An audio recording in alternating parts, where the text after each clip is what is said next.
If you're having coffee with me, I'd be happy to have you visit these tangle of words. So the other week I broke my favorite coffee mug, and this week the kettle broke.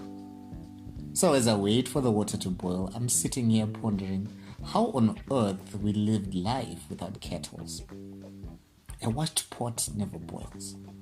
But before it broke, the transparent kettle made the process of waiting for the water to boil a meditative process, looking at the swirls and ripples highlighted by an airy blue light. So you see, you could watch a kettle boil. And yes, I know that the expression isn't meant to be taken literally.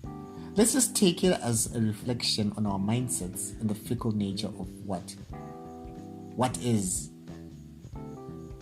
versus mindsets. If you're having coffee with me, I'll tell you that I've been pondering a lot over mindsets, as it was a point which was raised repeatedly over a LitFest symposium on Black History Month, on how our traditional knowledge systems seem to be commonly accepted as authoritative when compared to modern, read that as Western, knowledge systems. An interesting point that was raised was how the pandemic had taken us back to our roots, both literally and metaphorically. People became more receptive to the idea of traditional remedies and alternative medicines in health and wellness. How many of you have tried steaming with different concoctions or taken all sorts of herbal tonics on the hope that it would help with the dreaded corona, whether curative or preventative? At the flick of a pandemic's wrist, almost everyone suddenly became a herbalist of sorts. The most interesting thing is that some of these remedies have always been there. But before the pandemic, mentioning the word herbs or roots seemed like quack remedies.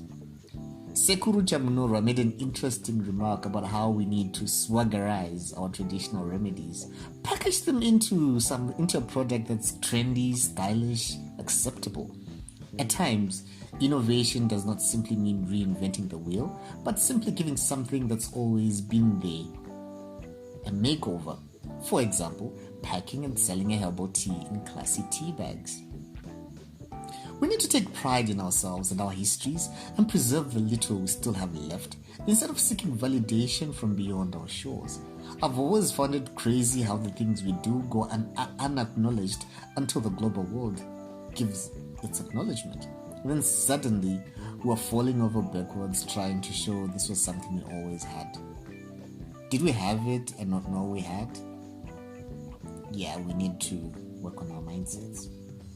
If you're having coffee with me, I'll tell you that the thing about our mindsets is that our thoughts really ours.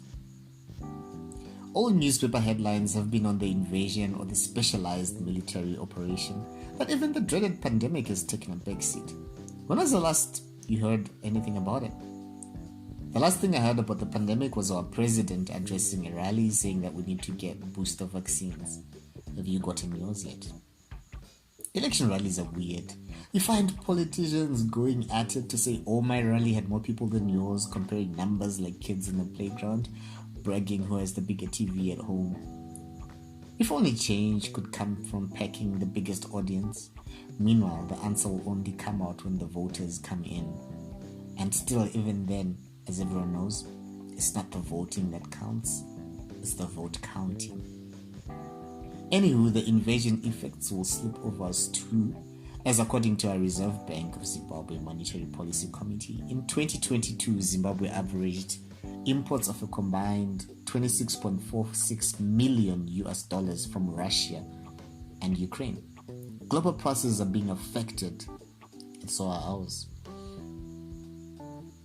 The president's mantra, Nika inovakwa neveneveyo, a country should be built by its people, makes sense on this backdrop where we rely more on others than on ourselves.